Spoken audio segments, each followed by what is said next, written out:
y vamos a presentar a nuestro anfitrión, el doctor Edgar Efraín Lozada Hernández. Él es cirujano general, maestro en investigación clínica, especialista en métodos estadísticos e investigador del Hospital de Alta Especialidad de aquí del Bajío. Agradecemos la presentación y la atención para nuestro colegio, doctor Lozada, que es buen amigo personal y buen amigo del colegio, y una gran anfitrión en este tema de la investigación, la docencia y las innovaciones. Doctor Lozada, el foro es tuyo. Al contrario, doctor, le agradezco muchísimo la invitación. Sí me escuchan, sí me ven bien, ¿verdad? Todo bien. Perfecto. Como ya les platicó el doctor Magdaleno, pues bueno, yo soy cirujano, soy egresado de T1 de la Universidad de Guanajuato, luego hice una especialidad en métodos estadísticos en el CIMAD, después una maestría en investigación clínica y actualmente estoy haciendo el doctorado en ciencia de datos en Infotec. Entonces, pues más o menos ahí vamos en este sentido. Cuando me invita a dar la plática el doctor y me propone algún tema que fuera en relación a investigación, pues obviamente lo primero que nos brincó a los dos fue esta parte, ¿no? Y sobre todo es poner las cosas bien en claro, ¿dónde estamos? Porque luego de repente somos muy optimistas o al contrario vemos muchísimas publicaciones que pues nos llenan los oídos, ¿no? Y nos empiezan a hablar de todo este tipo de investigación y vamos a darle su justo lugar, ¿no? Trataré de meterme muy poco en la situación técnica o matemática, sino irme más a situaciones que nos puedan servir en el día a día. Entonces, perdón, discúlpenme, lo paso con la presentación. Listo. Seguramente escucharán diversas situaciones, ¿no? En las cuales nos hablan de la cantidad de información que se produce a diario, ¿no? Se sabe o se está ahorita analizando que cada día se transfieren por internet hasta 300 millones de páginas. Esto nos lleva a cerca de 4 millones de artículos en 40,000 revistas. Obviamente no todos se publican, pero más o menos estamos a ese nivel. Entonces, de ahí que nosotros llevaríamos 5 años en leer toda la información generada en 24 horas. Entonces, todo esto, pues cuando intentamos procesar todo este tipo de información, pues nos puede llevar a un bloqueo. Esto también puede amenazar el conocimiento científico en su expansión y claro que actúa como un límite biológico, ¿no? Tenemos otras actividades aparte de lo de ser médico y no podemos dedicarnos 24 horas a investigar todo esto y aunque lo hiciéramos nos llevaría demasiado tiempo, ¿no? Entonces la inteligencia artificial es como un parteaguas en todo esto y tal vez comparada a lo que fue la aparición de la computadora personal, ¿no? Entonces, hay quien lo equipara de esa manera. Y entonces la inteligencia artificial lo que nos permite es que ya podamos buscar de una manera más eficiente todos esos buscadores que ustedes usan en Google o que de repente utilizamos en PubMed, esos buscadores booleanos, ese colocar el término entre comillas para que nos lo dé exactamente. Todas esas cosas pues vienen de inteligencia artificial, ¿no? Entonces nos ayuda a que seamos un poquito más selectivos y a que no nos metamos en este mar de información, ¿no? Entonces, pues más o menos desde la aparición de la computadora personal, pues bueno, la inteligencia artificial ha venido a sustituir esta parte, ¿no? Pero me aparece cada rato para estar haciendo todo esto. Entonces, nosotros como médicos, yo creo que estamos habituados o pensamos que no manejamos una gran cantidad de datos, ¿no? Nosotros nos basamos en nuestra consulta, no sé, de institución o privada y todo esto, y pensamos en nuestros expedientes, en nada más la gente que podemos ver, pero en realidad la cantidad de información que manejamos, pues es muy, muy grande, ¿no? Y no solamente grande, muy compleja. Todos nosotros como cirujanos seguramente tenemos nuestra base de datos ahí de todas las colecistectomías, apendicectomías, hernias o cosas que hemos operado por la laparoscopía e imagínense si toda esta cantidad de información la metiéramos a un disco duro, ¿no? Entonces, esto es por cirujano. Ahora imagínenselo por hospital, ¿no? Por país. Entonces, la verdad es que todo esto nos ha llevado a muchas cosas. Por ejemplo, el hecho de tener registros médicos ya adecuados, el hecho de tener todos los rayos X o todos los laboratorios ahí en, en el expediente, listos para todo eso y todo lo que ha venido con la tecnología, ¿no? Las aplicaciones en un celular o la telemedicina, pues ha llevado al crecimiento exponencial de la información y solamente no es en cantidad, sino también en complejidad. Entonces viene este término del Big Data que empieza a darse ahorita en la situación de medicina e insisto, es muy complejo. Si nosotros nos vamos a los artículos que se han publicado de inteligencia artificial, en 1997 fue el primer año en el que se alcanzaron los 1000 artículos por año. Y de ahí, pues bueno, ha crecido. El año que más se han publicado de inteligencia artificial fue el 2021 con 40,190 artículos y este año nada más llevamos 12,189 en un solo buscador, es decir, en PubMed. Si buscamos todo lo demás, Science Direct y todo lo demás, seguramente pues estaremos en una situación muy similar o el doble, ¿no? Entonces, los artículos publicados se han multiplicado por 61 si comparamos 2005 a 2019. Y esto es muy importante. Cirugía es el tercer grupo más grande de este tipo de publicaciones, ¿no? Solamente superado por las publicaciones que se hacen de farmacología y de oncología. Y es normal, no es habitual. O sea, ahorita ya todos soñamos con un Da Vinci, todos pensamos que esta situación es lo que sigue ya, así el entusiasmo que teníamos por la laparoscopía al principio, ahorita como que se está desviando para allá. Yo tuve la oportunidad hace un par de semanas de estar en CEIGES y prácticamente el 90-95% de lo que se presentó era Da Vinci, ¿no? Era robot. Y ahí vamos nosotros de Latinoamérica, nosotros los mexicanos a presentar nuestra casuística de que todavía abrimos pacientes, ¿no? Entonces, pues a eso va y hacia allá nos va a llevar, pero vamos a dar la justa medida a las cosas, ¿no? ¿Cuál es el estado actual? Ahorita, hoy mismo, el optimismo con respecto al rendimiento de estos algoritmos es mucho. Si ustedes leen todos los artículos que se publican por ahí, todos van a decir que es muy buena la inteligencia artificial, que promete muchísimo, que es lo que sigue, ¿no? Y que quien no sepa inteligencia artificial, pues está fuera de todo esto. Sin embargo, cuando analizamos de manera detenida todos sus artículos, son de muy baja calidad. La minoría de estudios se evalúa de manera prospectiva. O la mayoría que ustedes vean de artículos de inteligencia artificial hacen una regresión y van hacia atrás, ¿no? Para poder analizar todos estos algoritmos.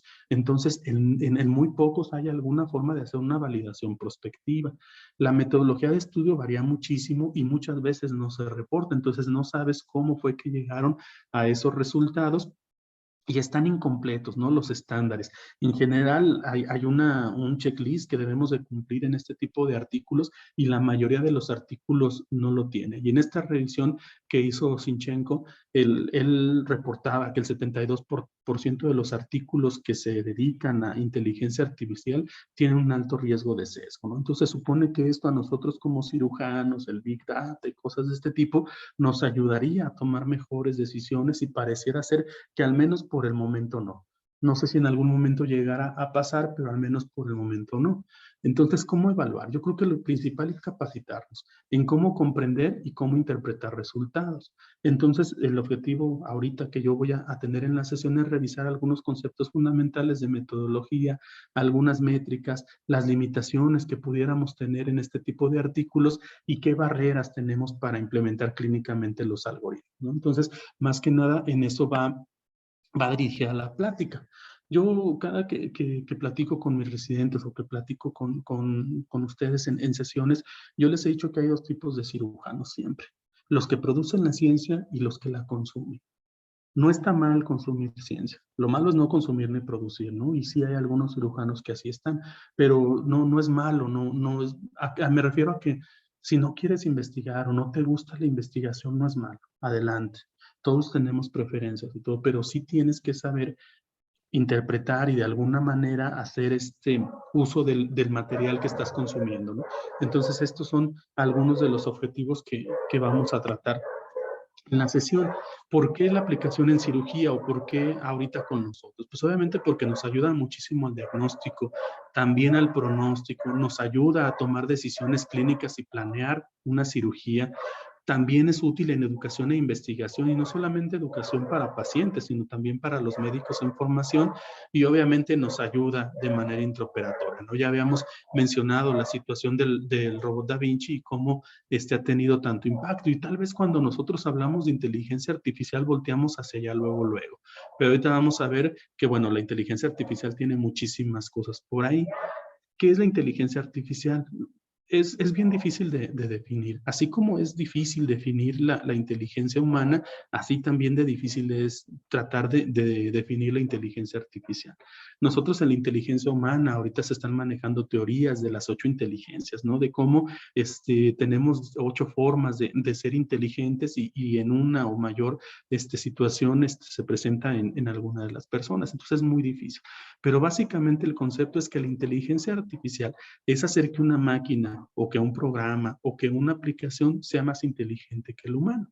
Entonces, básicamente es eso. ¿Y cómo enseñamos a ese programa, esa computadora o esa aplicación a que sea más inteligente? Es ahí lo que se llama Machine Learning. Y obviamente los nuevos conceptos que han venido cuando hablamos de jerarquización, de profundidad y todo eso, pues viene el Deep Learning, que está asociado habitualmente a redes neuronales, no a otro tipo de inteligencia artificial. Entonces, espero que quede claro estos dos conceptos, porque pareciera ser que lo tomamos como lo mismo, ¿no? Machine Learning e inteligencia artificial. La inteligencia artificial tiene muchísimos campos y uno de ellos es el Machine Learning. Entonces, yo les decía, si era igual la inteligencia humana a la inteligencia artificial, yo les diría que no.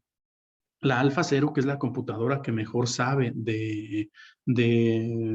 perdón, de ajedrez, y que es la más avanzada ahorita, pues ustedes podrían decir si es más inteligente que el humano, ¿no? No hay quien le gane, pues probablemente, pero si la sacamos de jugar ajedrez, pues no nos serviría de otra cosa más que de pisapapeles, ¿no? Nosotros, por ejemplo, como humanos, podemos compartir con amigos, como lo ven en la fotografía, caminar, leer, sonreír y estar pensando en algunas otras cosas, ¿no? Todo esto la inteligencia artificial no lo puede hacer ahorita.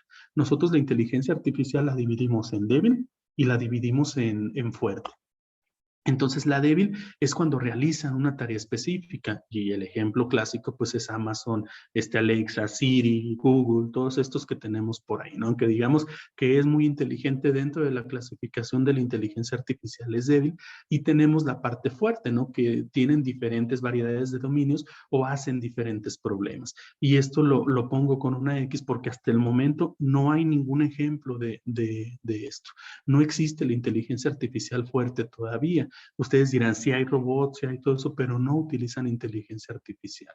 El robot más avanzado de Tesla es el que empieza a usar redes neuronales, pero de todos los demás, de IBM y todos estos, no utilizan inteligencia artificial o machine learning, ¿no? Entonces, hasta ahorita no hay esta parte de fuerte. Y yo les decía en la diapositiva previa que la inteligencia artificial, pues no solamente se ajusta al machine learning, ¿no? Se ajusta también a la visión computarizada, a la voz, a la traducción, al proceso de lenguaje, a los sistemas, ¿no? Y a los robots. Y obviamente en la robótica es donde tal vez ahorita esté mucho más, mucho menos desarrollada.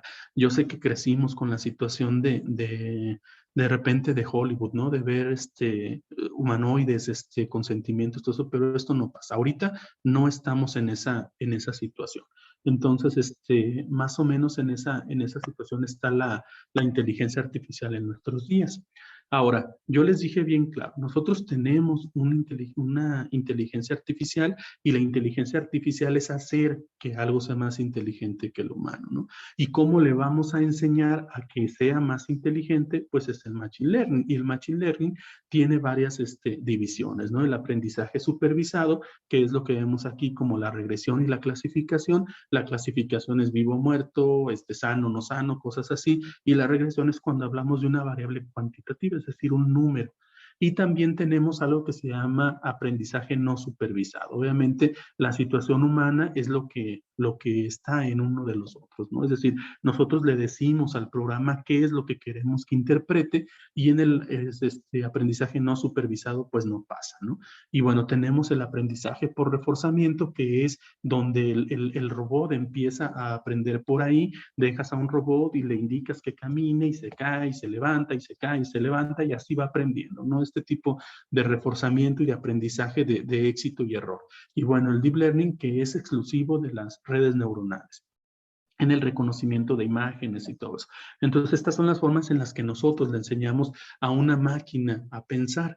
Entonces, tenemos varios modelos de Machine Learning. Tenemos la regresión lineal clásica, la regresión logística, que también es clásica, y tal vez a partir de aquí empiezan los verdaderos modelos de Machine Learning, ¿no? El análisis discriminante, árboles de decisiones, no solamente un árbol, vamos a formar un bosque, los algoritmos que le llamaban de Boston, donde XGBoost es el que está ahorita funcionando un poquito mejor, no me voy a meter tanto a esto, y bueno, subrayo ahí un poquito las redes neuronales, que son lo que más funciona ahorita. Si ustedes me preguntaran, oye, ¿y cuál es el modelo que tú utilizas? Pues va a depender, ¿no? O cuál es el mejor, pues depende. Por ejemplo, la regresión lineal hablamos de variables que son cuantitativas, es decir, que es un número. La logística es cuando tenemos una respuesta que es binaria, ¿no? Vivo o muerto, herniado o no herniado y todo esto. Y el análisis discriminante es cuando tenemos más de dos respuestas, ¿no? Que pudiera ser, no sé, sobrevivió o no sobrevivió o dejó el estudio, no sé, por decir algún ejemplo. Entonces, si se fijan, cada uno tiene alguna situación que lo hace diferente, y en ocasiones contestar cuál es mejor o cuál es peor no es la opción, sino que simplemente los utilizamos y entonces empezamos a ver cuál es la mejor situación. Hay una situación actual ahorita en esto de Machine Learning de empezar a ver que el mismo programa identifique cuál es el mejor modelo. Y una vez que identifica cuáles son los mejores modelos, los empiece a concatenar, los empiece a unir, ¿no? En esto que le llamamos Blender. Entonces ellos pueden hacer por votación, por ejemplo, escoger los 5 mejores programas o los 5 mejores modelos, perdón, y de acuerdo a ese modelo y los resultados se hace una votación. Entonces el modelo 1, no sé, de XGBoost dice que sí es hernia, árbol de decisión dice que también es hernia y 4 dicen que es hernia, entonces el programa de manera automática nos dice que es una hernia, ¿no? Aunque en los bosques de decisión, por ejemplo, nos hayan dicho que no. Entonces, más o menos la forma en que el Machine Learning va aprendiendo. Entonces, no es un solo modelo, son varios los que podemos correr y vemos cuál se ajusta. Pero hasta ahorita, lejos de todos estos modelos, están las redes neuronales, ¿no?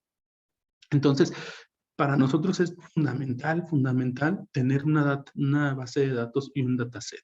La diferencia es muy clara. Una base de datos la tenemos ahí en un Excel o en alguna otra page, no sé, en alguna otra forma de guardar información, y tenemos, por ejemplo, una variable que es el género y lo tenemos como, no sé, masculino, femenino, como M o F, lo tenemos como mujer u hombre, todo combinado en un mismo Excel, y entonces pues no tenemos un dataset, tenemos una base de datos o tenemos varias bases de datos de acuerdo a lo que nosotros queremos. Entonces, el construir un dataset, es decir, el de obtener toda la información, limpiar toda la información en esto que le llamamos minería de datos y se convierte en un dataset para poder analizar, es lo que lleva el 80% de la investigación y es lo que a todo mundo nos da flojera.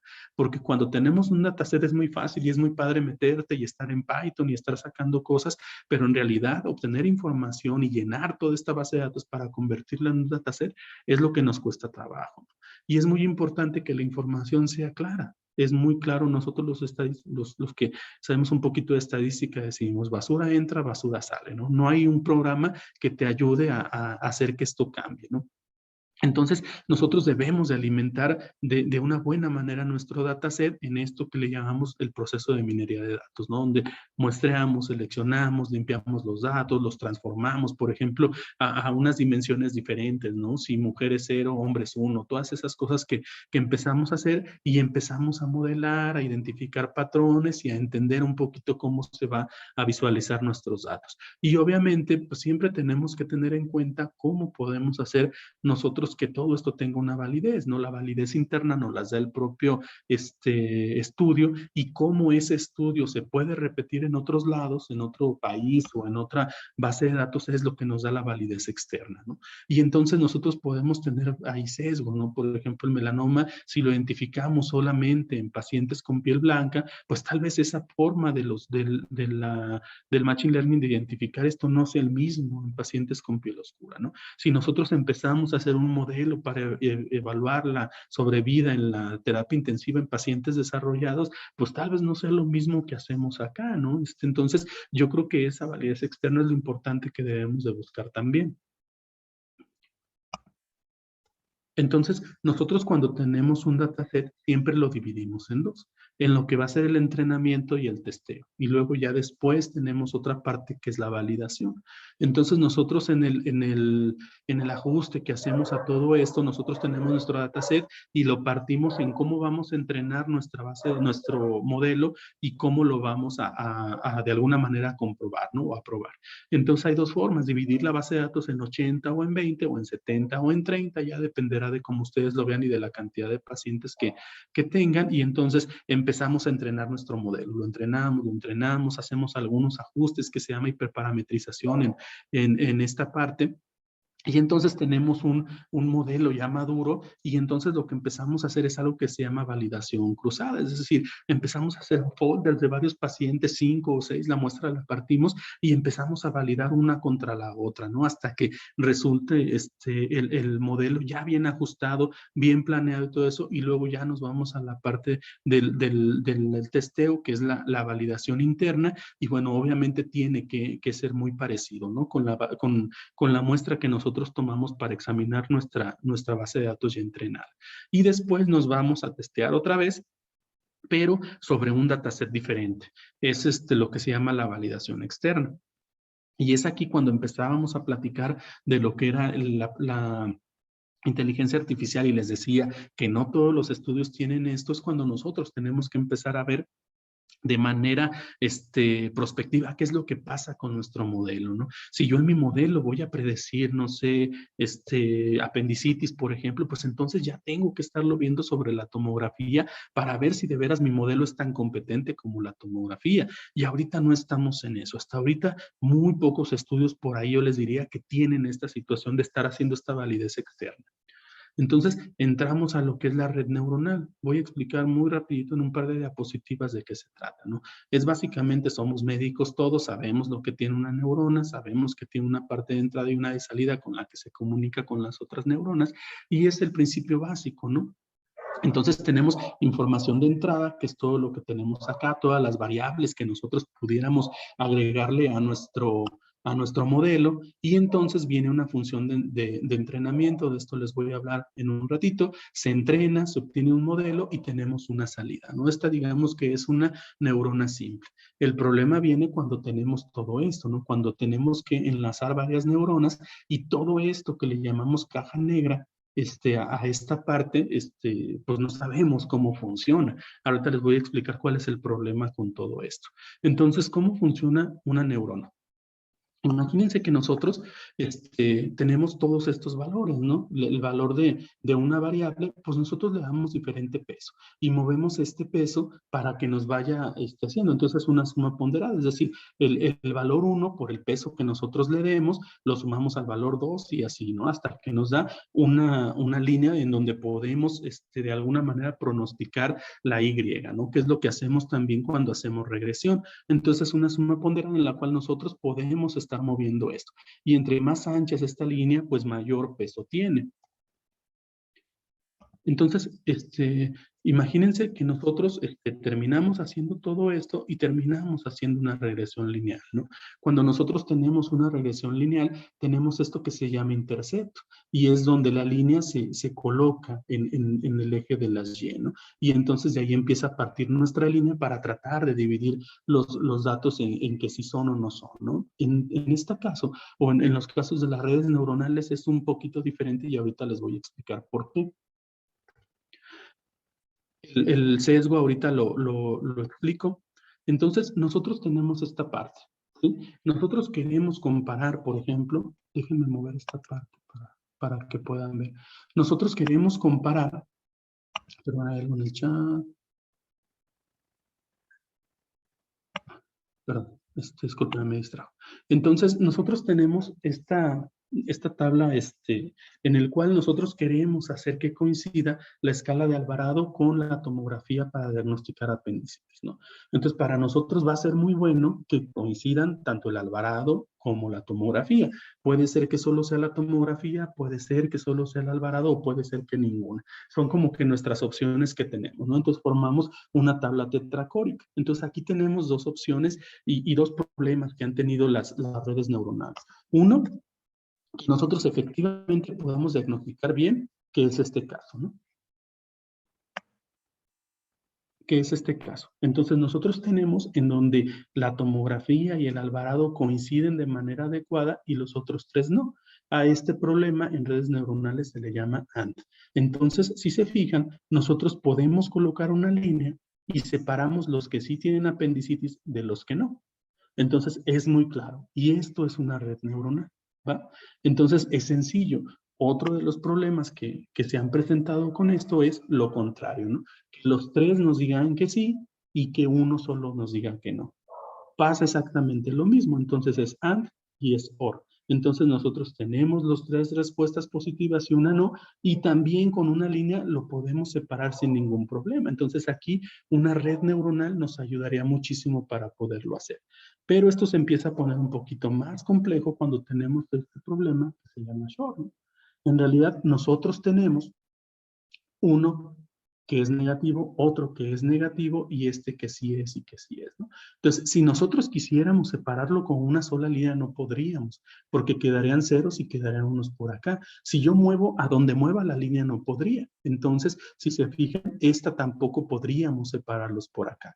Entonces, ¿qué se hizo para poder llegar a esta situación? Colocar otra neurona. Entonces, en una situación tan sencilla como de sí y no y una tabla tetracórica, podemos colocar dos neuronas y con dos neuronas nos ayuda facilísimo a separar el 0 del 1. ¿Sí? Esto es más o menos lo que funciona. Entonces, con una sola neurona no podríamos, ocupamos dos.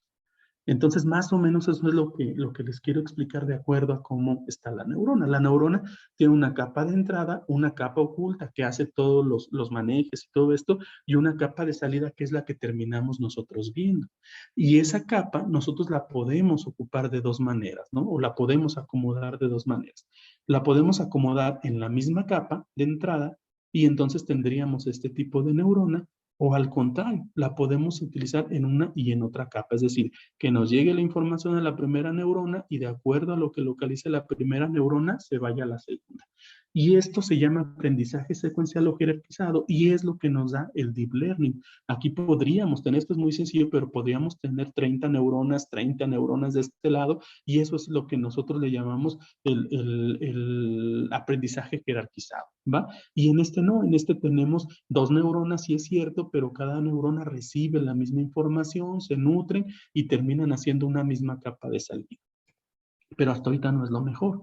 ¿Qué pasa si nosotros tenemos muchas neuronas? ¿Sí? Entonces, cuando nosotros tenemos muchas neuronas, a final de cuentas, una neurona lo que nos da es una regresión lineal. Entonces, tenemos que en cada una de las neuronas tenemos la ecuación o el dibujo de la regresión lineal, si se fijan, en todas, en todas, en todas.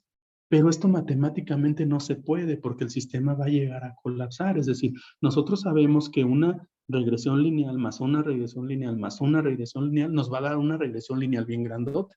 Es decir, una línea cuando se une nos termina dando una línea. Entonces no nos funciona este tipo de hallazgo, ¿no? Entonces, ¿qué tenemos que hacer? Curvear esta relación lineal, esta línea, ¿no? Entonces, cuando nosotros curveamos de alguna manera diferente esta línea, es cuando nosotros empezamos a hablar de algunas funciones que se llaman de activación, ¿va? Entonces, todo esto hace que si yo activo mi neurona de manera diferente y que no sea lineal, ya mi resultado no va a ser una línea, ¿sí? Porque entonces esto va a ser igual a esto. Podré tener muchísimas neuronas, pero terminan siendo una.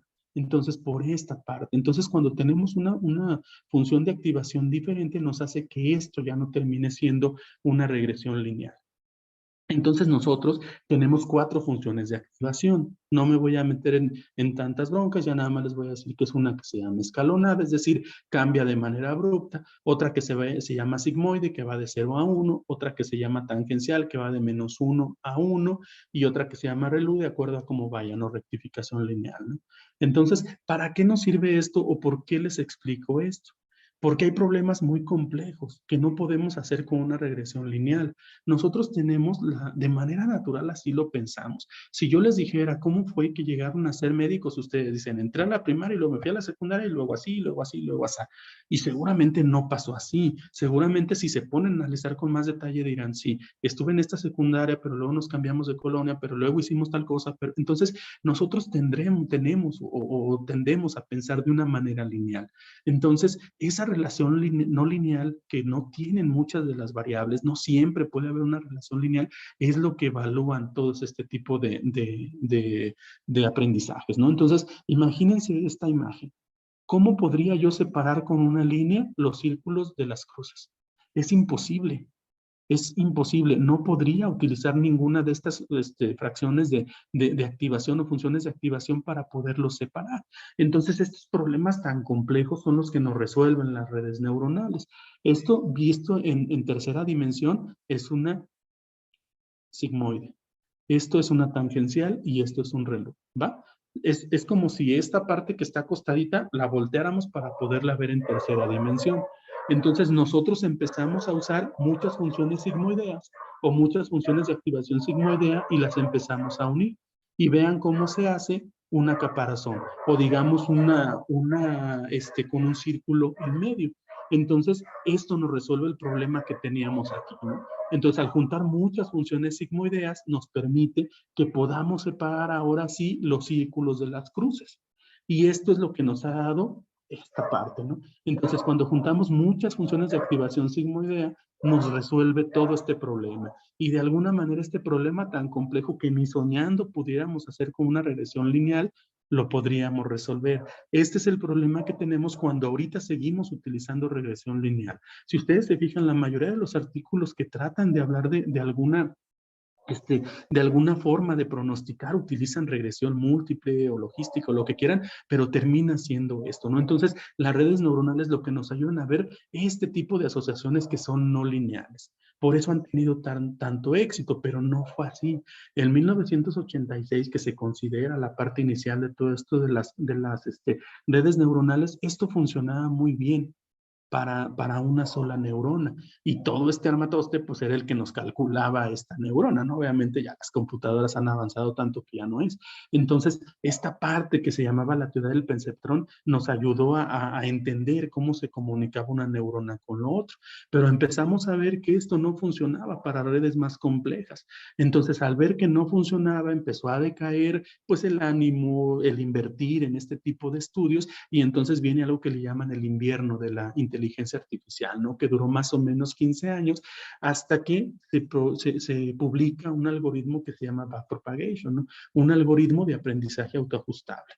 Obviamente, les digo, escapa mucho a lo que yo pudiera, como matemático, algo poderles explicar, pero más o menos les voy a dar un ejemplo de cómo funciona.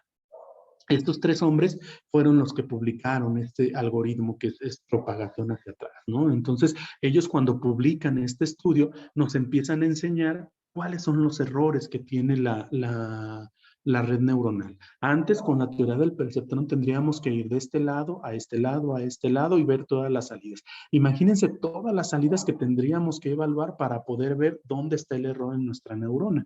Entonces, era muy complicado poderla corregir y era prácticamente imposible. Entonces, el backpropagation lo que hace es que es un algoritmo que empieza a verlo por capas. Entonces, analiza esta capa y ve qué error tuvo. Se pasa esta capa y ve qué error tuvo. Y así sucesivamente hasta que llega a la fase de entrada. Entonces, en 5 brincos lo hace y analiza y ajusta o se autoajusta el modelo, a diferencia de lo que pudiera hacer el perceptrón, ¿no? Que estuviera que tener que analizar todo toda esta red y todo esto, que tardaría muchísimo. Entonces, todo esto fue lo que volvió a hacer que volviéramos a voltear a ver pues, la inteligencia artificial, el machine learning y sobre todo las redes neuronales, ¿no?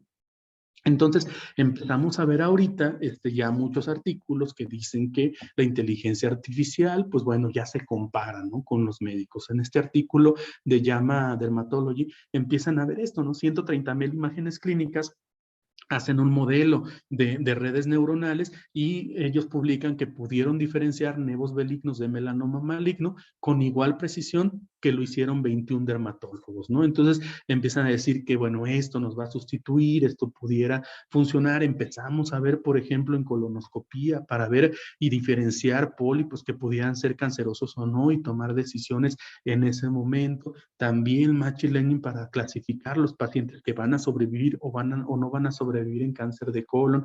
Otro artículo que nos habla también de acuerdo a cómo está la recurrencia, de acuerdo al estado tumoral y todo esto. Entonces empiezan a salir en cascada muchísimos artículos, ¿no? Esta parte que predice las complicaciones asociadas a cirugía de colon, y entonces sí, podríamos tardar años aquí, ¿no?, revisando todos esos artículos.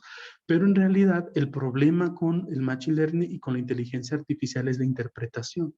Este foto que, o este recorte que les estoy poniendo aquí es de Hernia Project, seguramente algunos los conocen, pero es una regresión, es de las escalas más utilizadas ahorita para predecir qué paciente nos va a hacer hernia después de una cirugía. Entonces es muy sencillo, ellos terminan haciendo su score y dice, si le haces una laparotomía, multiplícalo por 4, si es mano asistida, multiplícalo por 3, si tiene POC, dale un punto, y si tiene más de 25 de índice de masa corporal, dale un punto. A cada paciente súmaselo, y si ese paciente tiene 0 a 3 puntos, pues bueno, tiene este riesgo, de 4 a 5 tiene este riesgo, y de 6 tiene este riesgo. Entonces todo el mundo diría, bueno, pues es que está súper bien, ¿no? Nos resuelve muchísimas cosas. El problema con pues es que está así hecho con regresión, y que pues la situación ahorita que estamos viendo con Machine Learning pues es muy diferente, y el problema con la Machine Learning es que no todos los podemos interpretar. Entonces, a medida que aumentan la complejidad de los modelos, se vuelve muy difícil o imposible identificar la relación entre la entrada y la salida. Es lo que le decimos el problema de la caja negra, es decir, no sabemos cómo calcula el programa o el modelo, y entonces hace bien difícil comprender cómo los modelos pueden predecir. Esto es tan grave que, por ejemplo, ahorita en el legislativo europeo, las personas tienen derecho a una explicación de por qué las decisiones son tomadas por este sistema, y esto ha hecho que, por ejemplo, venga una revolución de tener que hacer cómo interpretarlo de manera mejor, y no solamente mejor, urgente. Entonces, todos estos métodos novedosos para mejorar la interpretabilidad es lo que viene ahora. Entonces, a veces no corresponde a la visión del médico o del paciente todo lo que se genera, lo que los científicos hacen. A mí me ha tocado trabajar ahorita con gente que se dedica a todo esto y que me han estado enseñando toda esta parte de Machine Learning, y pareciera ser que lo que ellos ven no es lo mismo que sucede en la realidad. Es donde nosotros entramos. Eso fue el objetivo principal, pues, para presentarles este tipo de plática, ¿no? El que ustedes entiendan que no va a haber nada que nos sustituya a nosotros como cirujanos, que toda esta parte de la interpretabilidad, perdón, la tenemos que manejar nosotros, y nosotros guiar a los científicos de datos hacia dónde vamos, ¿no? Porque entonces empiezan a tomar cosas que en realidad no tienen ningún sentido. Entonces, el problema del Machine Learning ahorita es implementarlo, porque el formar un modelo o hacer un modelo es el componente más diminuto de todo esto que estamos hablando. Nosotros, yo les decía, tenemos una recolección de datos, extraemos las características, los vemos y hacemos un código, ¿no? Hasta aquí es la parte más fácil de inteligencia artificial. Ahora viene lo otro. Analízalo, una gestión de recursos, cómo lo voy a estar viendo, cómo lo voy a hacer. Por ejemplo, yo necesito que me prediga ahorita, no que me diga mañana. Yo estoy en medio de un quirófano y tengo que tomar decisiones ahorita de si eso es el colédoco o no.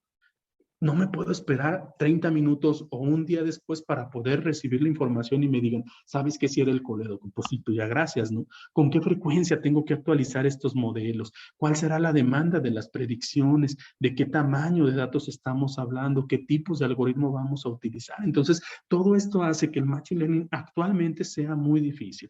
Entonces, estamos partidos entre los que generan datos y nosotros que los usamos, y que al parecer, o al menos al momento, no nos están sirviendo de mucho. Nosotros ya tenemos nuestro modelo y tenemos un modelo en la computadora que tenemos que hacer visible. ¿Cómo le voy a hacer? Si lo pongo en un patrón HTTP, si lo dejo en un disco duro compartido, online, perdón, o lo dejo en una aplicación, ¿qué es lo que tengo que hacer? Entonces, para esto aparecen ya luego estas empresas como Docker o como Flash, que lo que hacen es que te guardan toda esa base de datos, son como si fueran contenedores, te guardan la información y tú la vas utilizando de acuerdo a cómo lo vayas utilizando.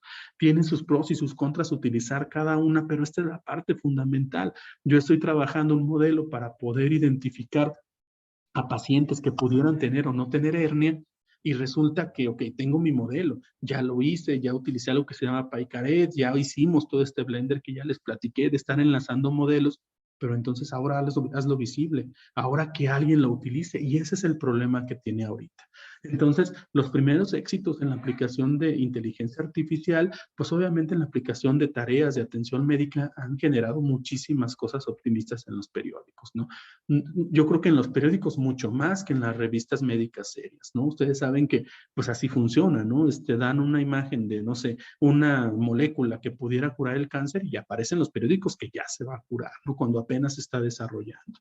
Entonces, aunque los algoritmos pueden mostrar resultados que son impresionantes dentro del desarrollo del modelo, el rendimiento no nos está funcionando en la validación externa.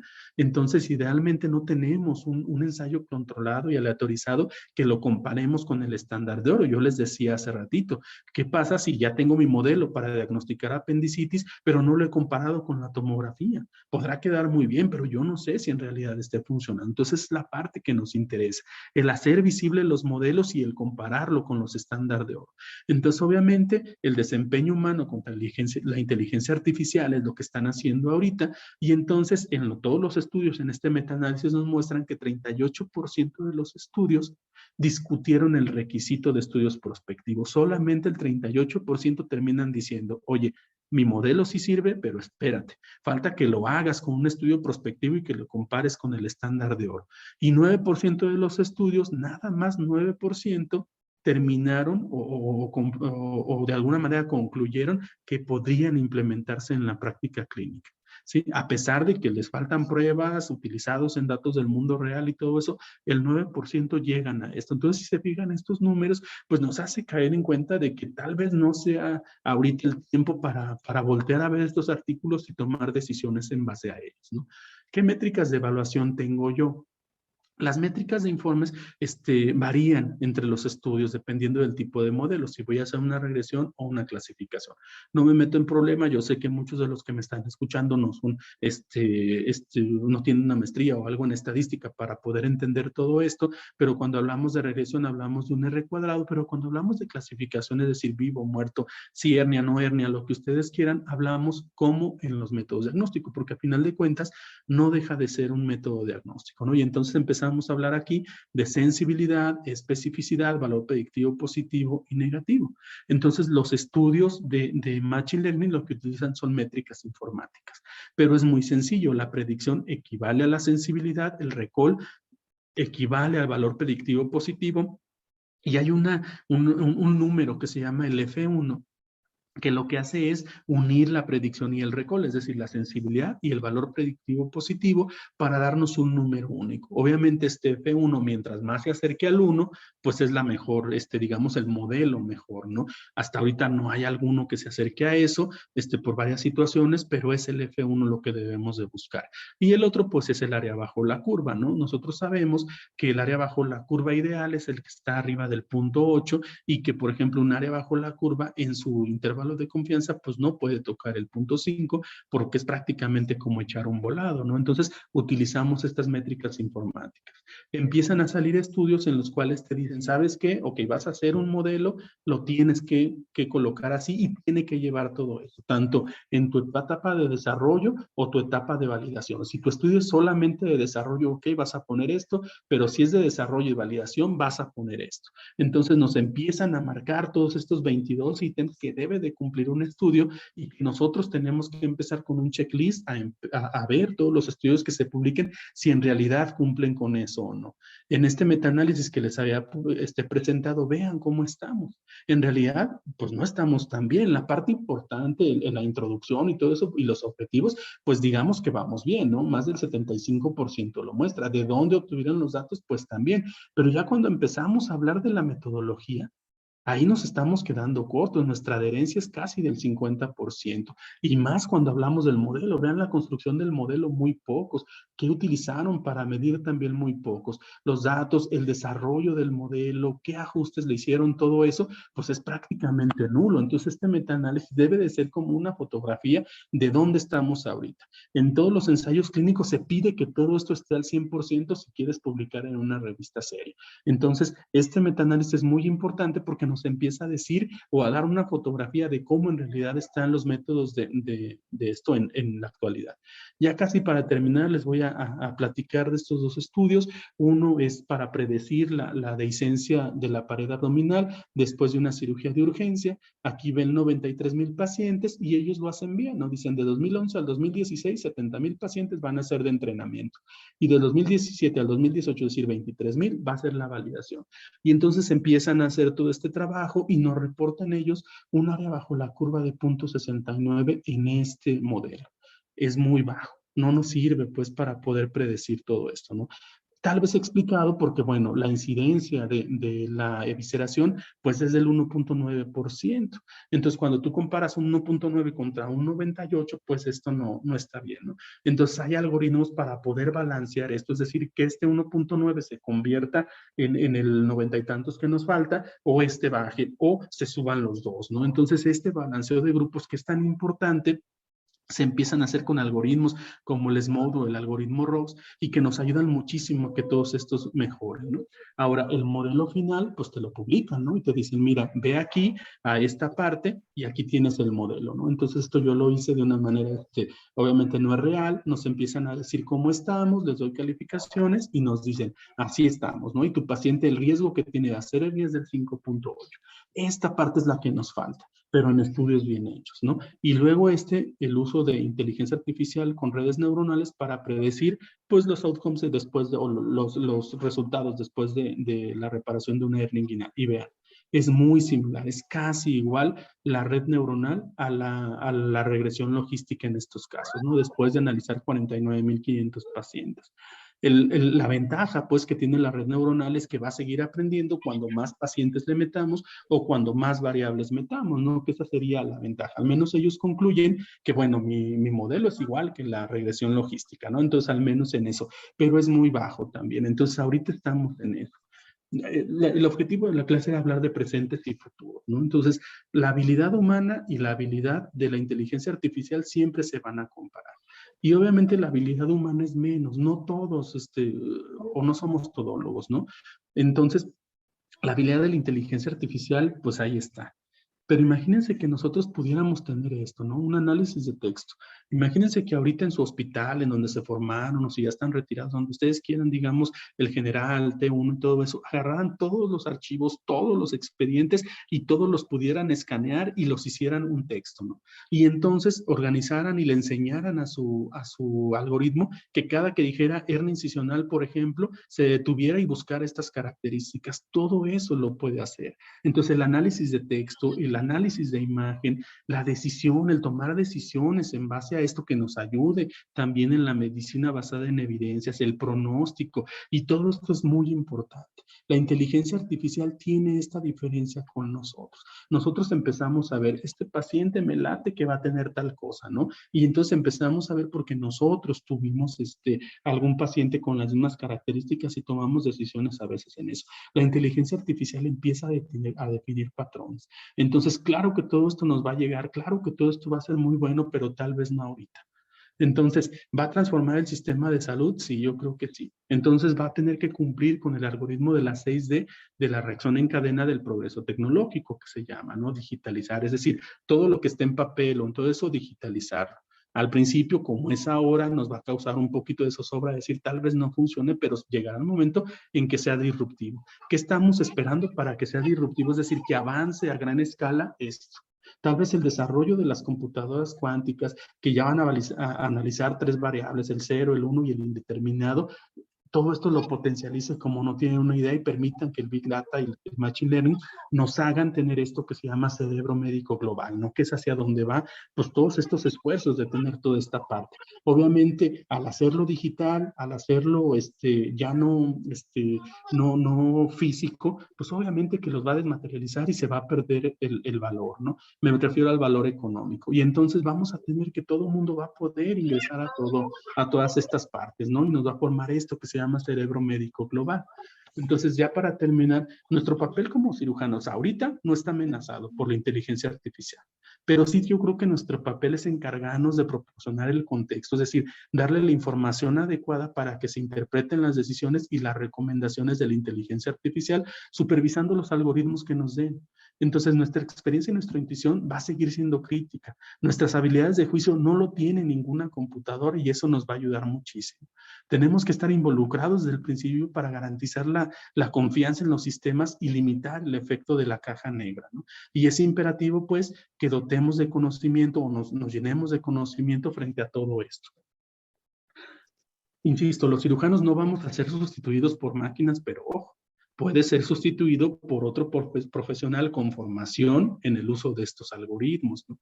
Entender cómo funciona la inteligencia artificial y los algoritmos predictivos es muy importante, pero no es imprescindible. Es decir, yo puedo ver una tomografía sin tener que ir a programar el tomógrafo, más o menos en esa, o yo manejo un coche sin tener que armarlo, ¿no? Entonces en eso estamos, pero sí tiene que ser una parte a lo que nosotros queramos ir si queremos colaborar en equipos de desarrollo e investigación de estas nuevas aplicaciones.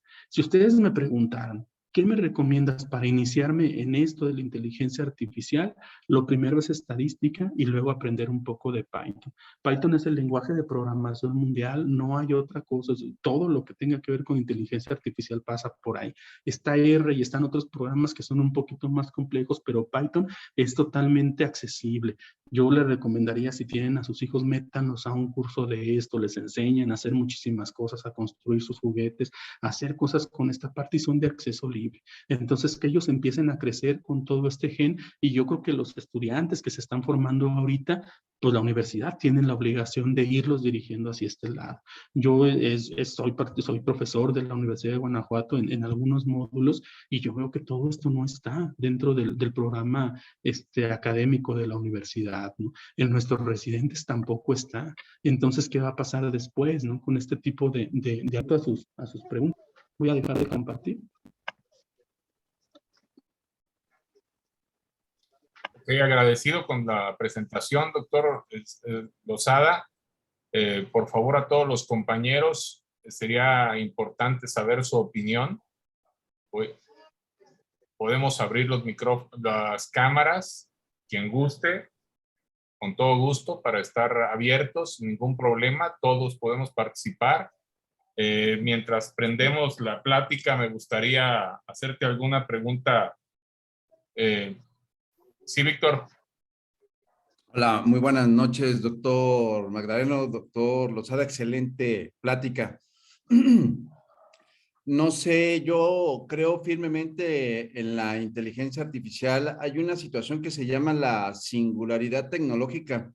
Estamos hablando aproximadamente 15 años, más o menos en el 2035, donde la inteligencia artificial se va a equiparar a la habilidad humana o nos va a sobrepasar.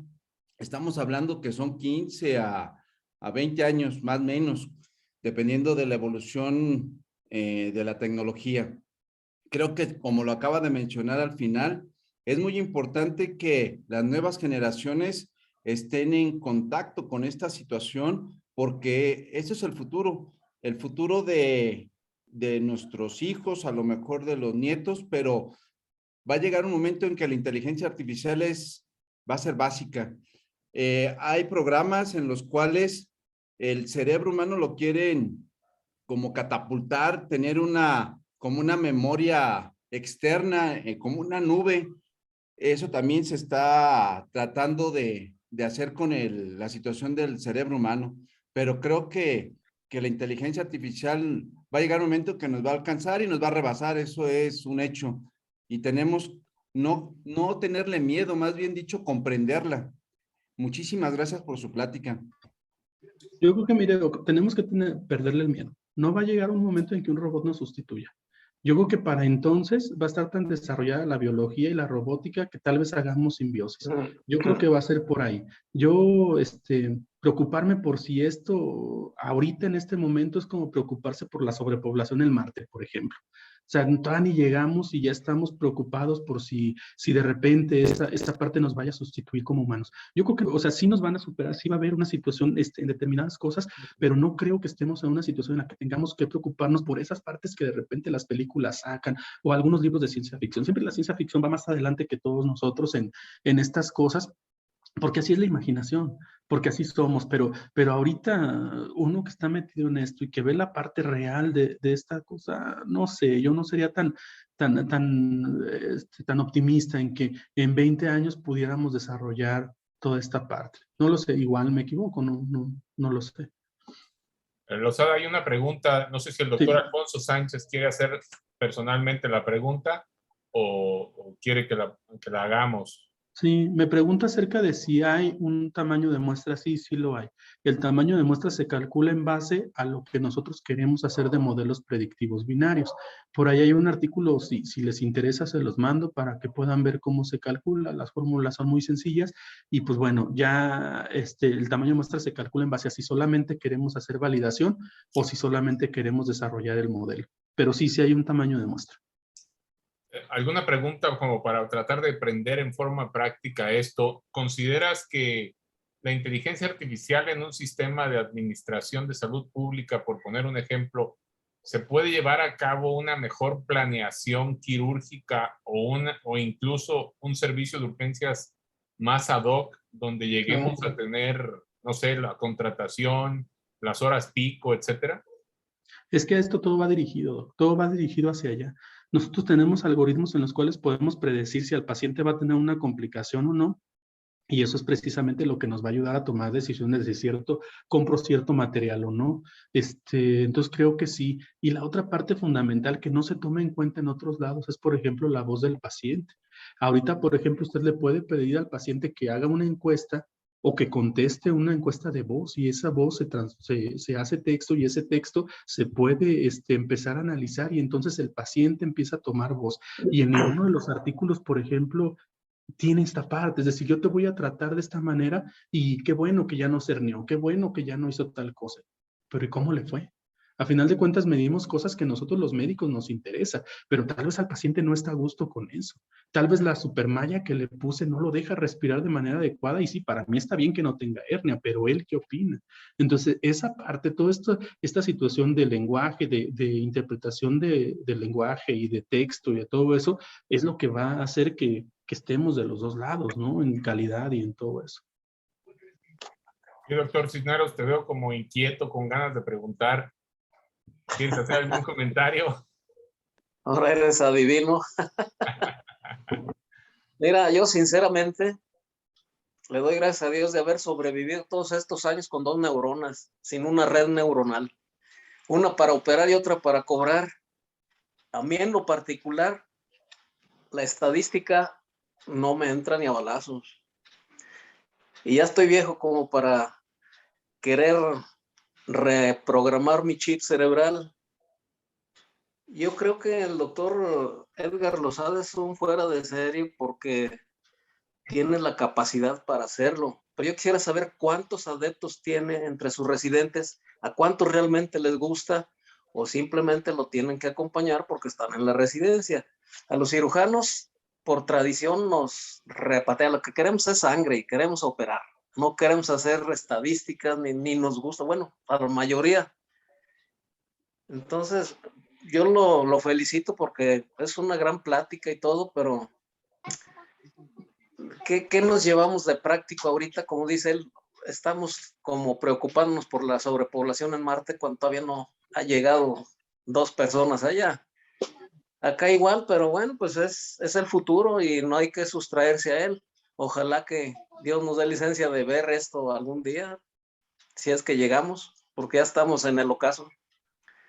Lozada, ¿tú consideras que, por ejemplo, a mí me llama la atención, el otro día había una plática donde haces un análisis, creo que antes de SAGES o en SAGES, donde podemos tener un artículo, una presentación con inteligencia artificial, donde podamos hacer un análisis, como dice el doctor Cisneros, práctico y franco de un artículo, por decir, Sí, este artículo con esto es basura, este artículo con esto exacto. sirve, porque muchos, quizá, y me incluyo en algún tiempo, pues lo que más lees es el abstract y las conclusiones y lo demás si te queda tiempo. Entonces, Claro. eso y no leer creo que es igual.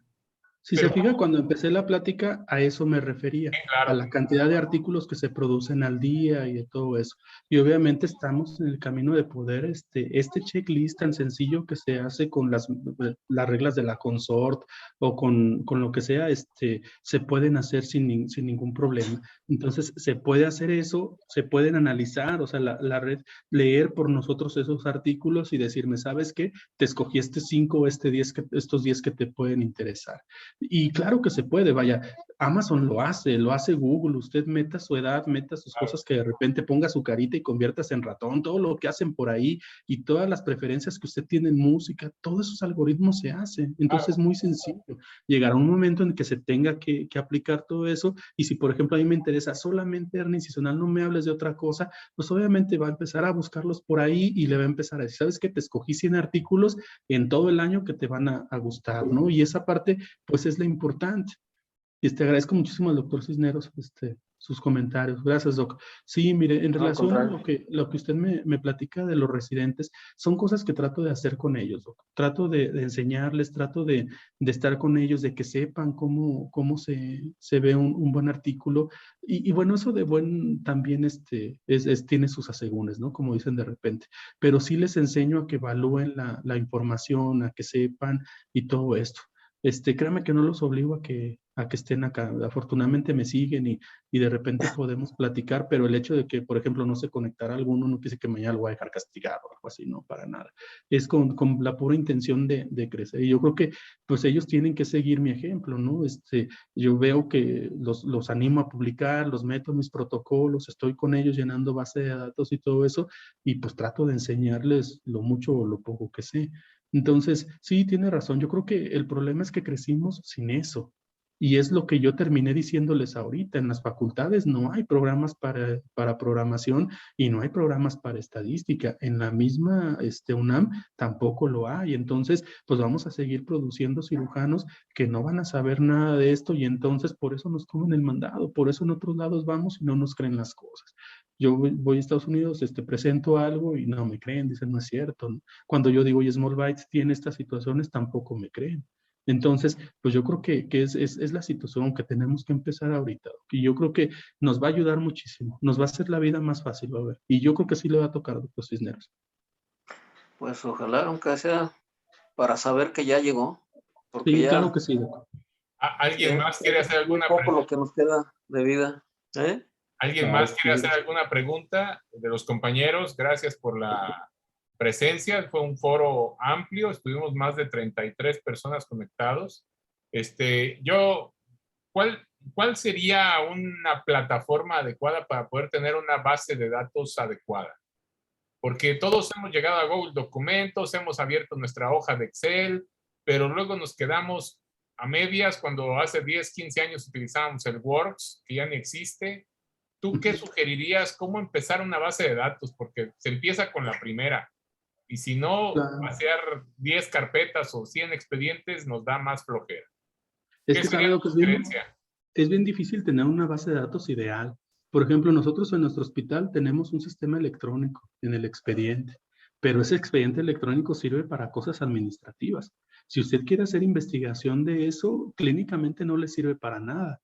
Entonces nosotros tenemos que empezar a hacer esa base de datos o pedir en nuestros hospitales, ok, repórtame esto, ponme esta situación, dime cuánto se complicaron de esta manera y todo eso. Yo creo que la base de datos es un buen departamento de estadística de los hospitales, por ahí tiene que partir, porque la experiencia personal no da, doc. No da para tener una situación tan amplia, para hacer un proyecto, un estudio grande que demuestre algunas cosas. No nos da. Por mucho que podamos operar, no alcanzamos. Y le digo, cambia, porque si, por ejemplo, yo ahorita quiero esto y luego se me ocurre otra cosa que tengo que meter como variable, pues entonces ahora me tengo que regresar de nuevo a hacerlo. Yo la mayoría de mis bases de datos los tengo en Excel y luego las convierto a CSV para poderlo trabajar en Python y poderlo trabajar en R, que es la mejor forma que tienen para poderlo leer. Ok. Yo me gustaría, veo algunos residentes y cirujanos jóvenes conectados. No sé cuál ha sido su experiencia. Recordemos que uno de nuestros compromisos del colegio es ser formador y ad hoc de residentes y de capacitarnos en los temas de interés. Ese sería me gustaría saber el foro abierto, uno de sus comentarios y hacer una pregunta. ¿Consideras tú, Lozada, que en algún momento, tú bien lo decías al final en algunas conclusiones, tendremos que tener en nuestro staff quirúrgico un cirujano bioestadista? Híjole, es que es bien difícil, Doc. Yo mismo, mire, pues me tengo que valer de otras personas para hacer. Yo puedo hacer la situación básica, pero todo uno tiene también sus límites como cirujano. O sea, no soy una persona que se dedique al 100% a todas estas cosas. Yo, por ejemplo, estoy aprendiendo pues, a hacer esto de Machine Learning, empiezo a hacer mis primeros modelos y empiezo a hacer cosas.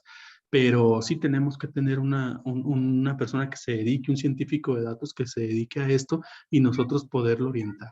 Si es adecuado saberlo, sí, si lo podemos saber, qué bueno, pero sí saberlo dirigir es muy importante. Si usted me pregunta a un cirujano que cumpla con esas características, híjole, lo veo bien complicado, pero sí tal vez alguien cercano que pudiera orientarnos en todas esas cosas, pero un cirujano que también tenga una formación en ese sentido, pues para que pueda dirigir. Porque Leo, yo he visto cosas que de repente no tienen nada de relación, pues lo que me están sacando y hacen un modelo muy bonito de variables que pues tú dices, no, pues es que esto no me representa nada, espérame, vámonos por acá. Entonces creo que ahí es la función del cirujano. Insisto, no es obligación de ningún cirujano publicar, no es obligación de todos. Pero si consumes, sí tienes que saber qué es lo que estás consumiendo. Yo creo que esa es la parte en la que nosotros nos debemos de formar, al menos ahorita, si no te interesa la estadística o algo, en saber qué estás haciendo, ¿no? En poder ver un artículo si en realidad lo que te están diciendo es real o te están diciendo mentiras, ¿no? Hablando paja. ¿Alguno de los residentes o cirujanos jóvenes que están por ahí se animó a darnos su punto de vista en su formación académica o en realidad estamos siendo muy críticos con los formadores de residentes? No sé si alguien está por ahí o alguno de los profesores que son titulares que quisieran sugerir a alguno de los médicos para dar su opinión.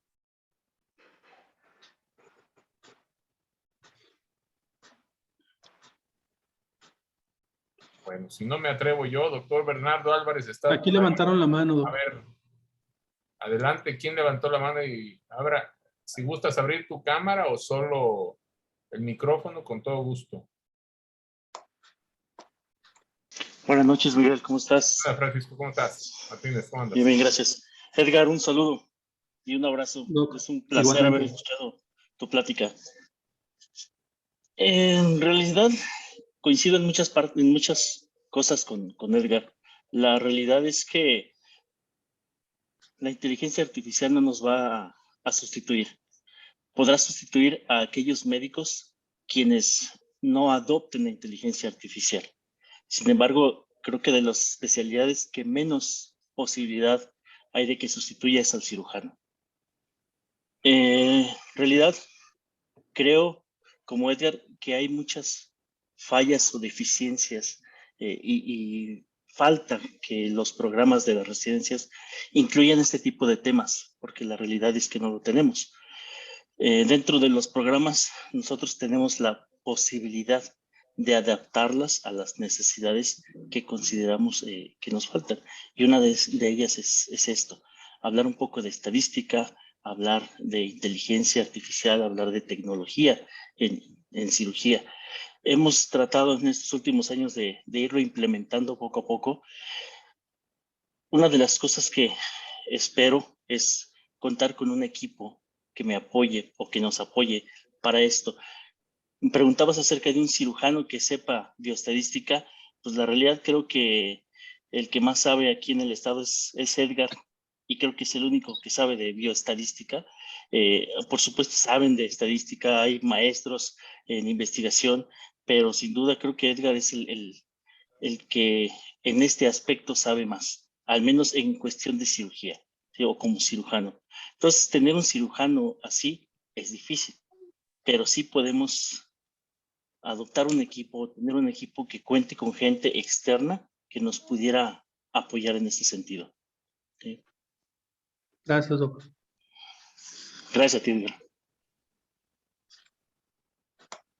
Comprometiéndote un poco, Losada, Sí, doctor. estando aquí con todos, obviamente no para que nos hagas el trabajo, pero como nuestro fan principal en la estadística de los cirujanos, ¿hasta dónde y en qué nos podrías apoyar a profesores y digo, no hacer tesis, definitivamente no, pero consideras y comprometiéndonos con los hospitales que se pudiera hacer algo para enriquecer algún trabajo? Lo podríamos coordinar como el colegio y contigo y invitar a todos los cirujanos del colegio que quieran participar. ¿Crees que se Claro. pueda desarrollar algo? Sí, sin problema. Mire, yo creo que si algo trajo la pandemia son estas cosas, ¿no? De poder estar reunidos de diferentes hospitales y podernos apoyar. Entonces, yo creo que si hay un buen proyecto y podemos participar los hospitales, pues obviamente más rápido juntaremos tamaño de muestra y más rápido podemos sacar adelante. Sí, cuenten conmigo en esa situación de desarrollo y de análisis sin ningún problema. Los puedo apoyar con eso. Ya de manera personal, si alguien tiene algún proyecto y todo esto y quiere que lo apoye, pues adelante. No, no hay ningún problema, lo puedo apoyar sin ningún compromiso editorial, ni mucho menos. Adelante. Nada más con el puro gusto de ver que se publique. Yo siempre he pensado que yo ya eso de graduarnos por tesis, híjole, es bien complejo, porque no a todo el mundo le gusta. Y es bien difícil estar atrás de los residentes y luego se sacan trabajos que a veces no valen tanto la pena. Y el esfuerzo que uno tiene que hacer, pues es mucho. Y se quedan, yo creo que fácilmente, no sé, el doctor Martínez qué pensará, pero tal vez de 20 tesis que se hacen, una por ahí se logra publicar. Entonces, pues mejor dirigir los esfuerzos hacia otro lado, ¿no? Mejor un solo trabajo que sea muy grande y se pueda publicar a 20 que terminen pues ahí en los anaqueles, nada más, ¿no? Entonces, yo sé que la situación es buena, ¿no? Dicen ellos, sí, pues es que si hacemos tesis estamos investigando, pero pues yo creo que aquí entra el término de investigación de calidad, ¿no?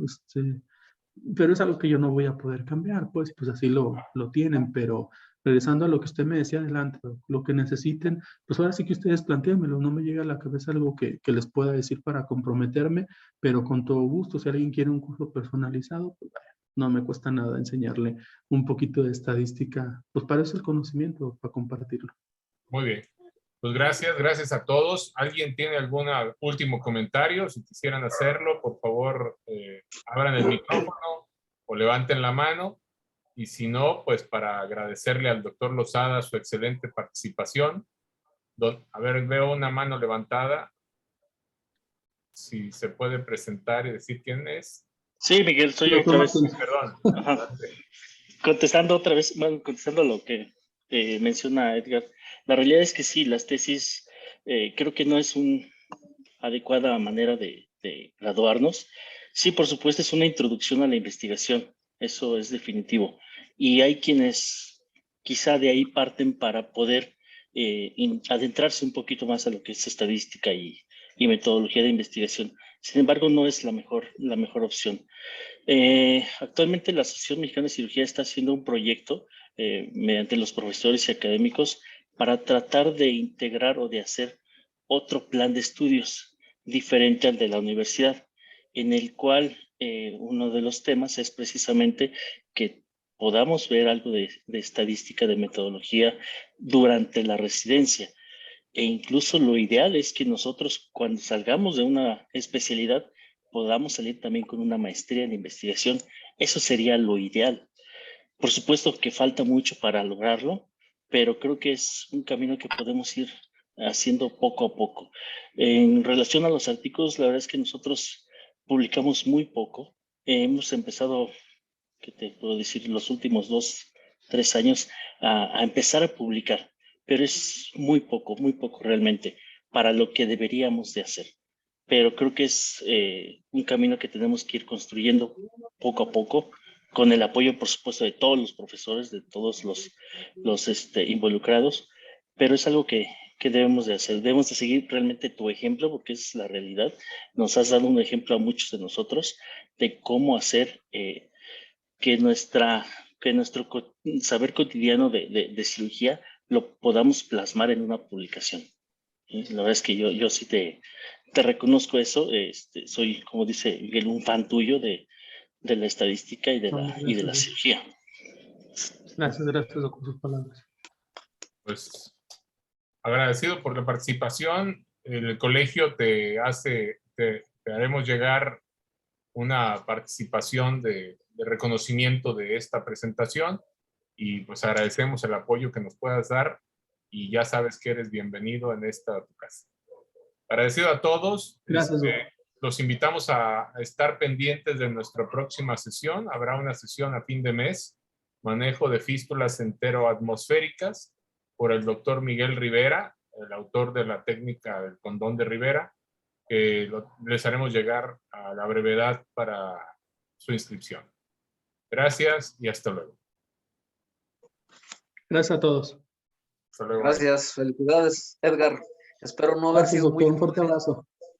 Hasta No, luego. para nada. Sabe lo mucho que se le estima, doctor. Cuídese Gracias, mucho. gracias. Te mando un Igualmente. abrazo. Hasta luego. Hasta luego.